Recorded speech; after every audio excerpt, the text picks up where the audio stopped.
আসসালামু আলাইকুম, সবাইকে শুভেচ্ছা সহ আমন্ত্রণ জানাচ্ছি বাংলাভিউ রাতের সংবাদে।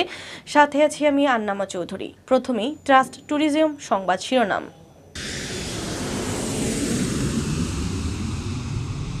করোনা পরিস্থিতির অবনতির কারণে এক সপ্তাহের জন্য সারা দেশে লকডাউনের সিদ্ধান্ত নিয়েছে সরকার। দেশের অভ্যন্তরীণ রুটে বিমান চলাচল বন্ধ ঘোষণা। বাংলাদেশে করোনা ভাইরাসে আক্রান্ত হয়ে 24 ঘন্টায় আরও 58 জনের মৃত্যু, সংক্রমণ শনাক্ত আরও 5,683 জনের। দুই প্রবাসককে অব্যাহতি দেওয়ার জেরে Jalalabad cantonment public school and কলেজের সামনে শিক্ষার্থীদের দিনভর বিক্ষোভ, দাবি মেনে নেওয়ার আশ্বাস কলেজ কর্তৃপক্ষের। সিলেটে বেড়েই চলেছে করোনা আক্রান্ত রোগীর সংখ্যা, গত 24 ঘন্টায় বিভাগে আরও 116 জনের শরীরে সংক্রমণ শনাক্ত। এতক্ষণ শুনছিলেন শিরোনাম, এবারে বিস্তারিত। করোনা পরিস্থিতির অবনতির কারণে সোমবার থেকে এক সপ্তাহের জন্য সারা দেশের লকডাউনের সিদ্ধান্ত নিয়েছে সরকার। শনিবার সকালে সরকারি বাসভবনে ব্রিফিংকালে এ তথ্য জানান আওয়ামী লীগের সাধারণ সম্পাদক ওবায়দুল কাদের। লকডাউনের মধ্যে জরুরি সেবা দেয়া প্রতিষ্ঠান ছাড়া সব ধরনের সরকারি বেসরকারি প্রতিষ্ঠান বন্ধ থাকবে, তবে স্বাস্থ্যবিধি মেনে খোলা থাকবে শিল্প কারখানা। এদিকে সোমবার থেকে দেশের অভ্যন্তরীণ রুটে বিমান চলাচল বন্ধ থাকবে। শনিবার দুপুরে জনপ্রশাসন প্রতিমন্ত্রী ফরহাদ হোসেন জানান, মানুষের চলাফেরা যাতে কম রাখা যায় সেজন্য আপাতত এক সপ্তাহের জন্য লকডাউন দেওয়া হয়েছে।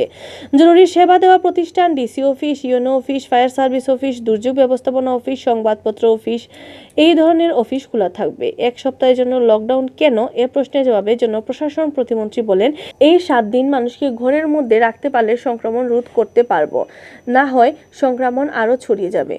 মানুষের নানা বিষয় আছে, সেগুলো 7 দিন লকডাউনের শেষের দিকে বিবেচনা করায় বিশেষজ্ঞদের পরামর্শ নেওয়া হবে। গত 29 মার্চ দেশে করোনা ভাইরাসের সংক্রমণে পুনরায় বেড়ে যাওয়ায় পরিপ্রেক্ষিতে জরুরি সেবা প্রতিষ্ঠান ছাড়া সব অফিস ও কারখানা অর্ধেক জনবল দিয়ে পরিচালনা করা, জনসমাগম সীমিত করা, পরিবহন সহ ও 18 দফা নির্দেশনা নিয়ে প্রজ্ঞাপন জারি করেছিল সরকার। এদিকে লকডাউনের কারণে দেশের অভ্যন্তরীণ রুটে বিমান চলাচল সোমবার থেকে বন্ধ থাকবে। আজ শনিবার আন্তঃ মন্ত্রণালয়ের এক সভায় সিদ্ধান্ত নেওয়া হয়। এ তথ্য গণমাধ্যমকে নিশ্চিত করেছেন বেসরকারি বিমান চলাচল কর্তৃপক্ষ কাব chairman air vice marshal M Mofidur Rahman. তিনি জানান, তবে আন্তর্জাতিক রুটে বিমান চলাচল অব্যাহত থাকবে। সরকারের লকডাউন বিধির উপর ভিত্তি করে বিমান কর্তৃপক্ষ একটি নোটিশ জারি করবে। বাংলাদেশে করোনা ভাইরাসে আক্রান্ত হয়ে 24 ঘন্টায় আরও 58 জনের মৃত্যু হয়েছে। ভাইরাসটি শনাক্ত হয়েছে আরও 5,683 জনের দেহে। শনিবার সকাল 8টা পর্যন্ত গত 24 ঘন্টায় দেশে 6,683 জনের মধ্যে করোনা ভাইরাস সংক্রমণ ধরা পড়েছে। আর একই সময়ে ভাইরাসটিতে আক্রান্ত হয়ে মারা গেছেন আরও 58 জন। স্বাস্থ্য অধিদপ্তর জানিয়েছে, গত 24 ঘন্টায় সারা দেশে মোট 227টি ল্যাবে 24,548টি নমুনা পরীক্ষা করা হয়েছে। এ পর্যন্ত পরীক্ষা হয়েছে 47,52,661টি নমুনা। নতুন রোগীদের নিয়ে দেশে এ পর্যন্ত শনাক্ত রোগীর সংখ্যা দাঁড়ালো 6,30,277 জনে।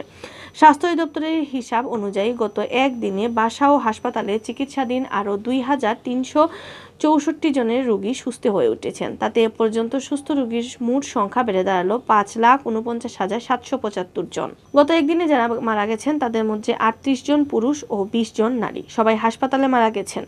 গত একদিনে মারা যাওয়া 58 জনকে নিয়ে দেশে করোনা ভাইরাসে মোট 9,213 জনের মৃত্যু হলো।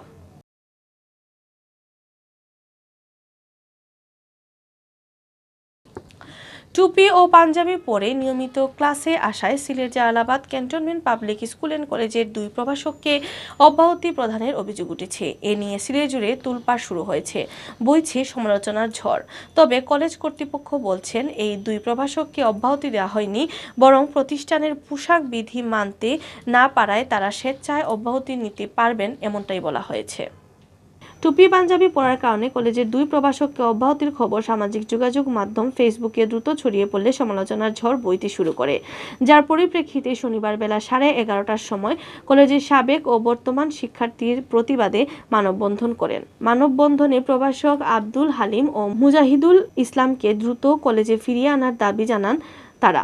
পরে বিক্ষোভরত শিক্ষার্থীদের সামনে কলেজ কর্তৃপক্ষের বক্তব্য তুলে ধরেন ভাইস প্রিন্সিপাল আরিফুল ইসলাম রেজা। তিনি জানান, কলেজের এই দুই প্রভাষককে অব্যাহতি দেওয়া হয়নি, বরং প্রতিষ্ঠানের পোশাক বিধি মানতে না পারলে তারা স্বেচ্ছায় অব্যাহতি নিতে পারবেন এমনটাই বলা হয়েছে। কলেজ কর্তৃপক্ষের পক্ষ থেকে তিনি বলেন, অনলাইনে যে বিষয়টি ভাইরাল হয়েছে তা সত্য নয়। প্রভাষক আব্দুল হালিম ও মুজাহিদুল ইসলামের বিষয়ে এখনও চূড়ান্ত সিদ্ধান্ত নেওয়া হয়নি বা তাদের চাকরিচ্যুতও করা হয়নি। তবে ভাইস প্রিন্সিপাল আরিফুল ইসলাম রেজার এমন বক্তব্যে সন্তুষ্ট হতে পারেননি বিক্ষোভকারীরা। তাই তারা দিনভর কলেজ গেটের সামনে অবস্থান করে বিক্ষোভ করেছে। পরে 3:30টার দিকে কলেজ কর্তৃপক্ষ আন্দোলনকারীদের মধ্য থেকে 6 শিক্ষার্থীকে ডেকে নিয়ে মতবিনিময় করেন। মতবিনিময়কালে আন্দোলনকারীরা দাবিগুলো মেনে নেওয়ার আশ্বাস দেন কলেজ কর্তৃপক্ষ।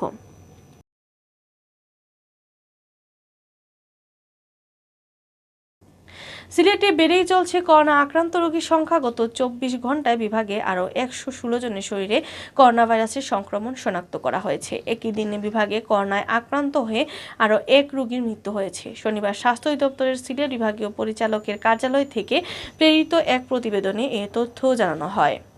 নতুন করে করোনায় আক্রান্ত 116 জনকে নিয়ে সিলেট বিভাগে মোট করোনা প্রমাণিত রোগীর সংখ্যা দাঁড়ালো 17,607 জন, যাদের মধ্যে সিলেট জেলার 10,893 জন, সুনামগঞ্জের 2,601 জন, হবিগঞ্জ জেলার 2,058 জন, মৌলভীবাজার জেলার 2,055 জন।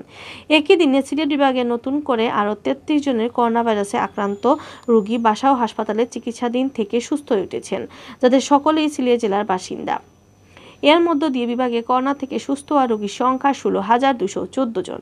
এদিকে গত 24 ঘন্টায় সিলেট বিভাগে করোনায় আক্রান্ত হয়ে একজন মৃত্যুবরণ করেছেন। মারা যাওয়া সিলেটের ওই ব্যক্তিকে নিয়ে বিভাগে মোট মৃত্যুবরণ করা রোগীর সংখ্যা দাঁড়ালো 291 জন। সিলেটের 4 জেলা মিলে 104 জন করোনা আক্রান্ত রোগী হাসপাতালে চিকিৎসা নিচ্ছেন।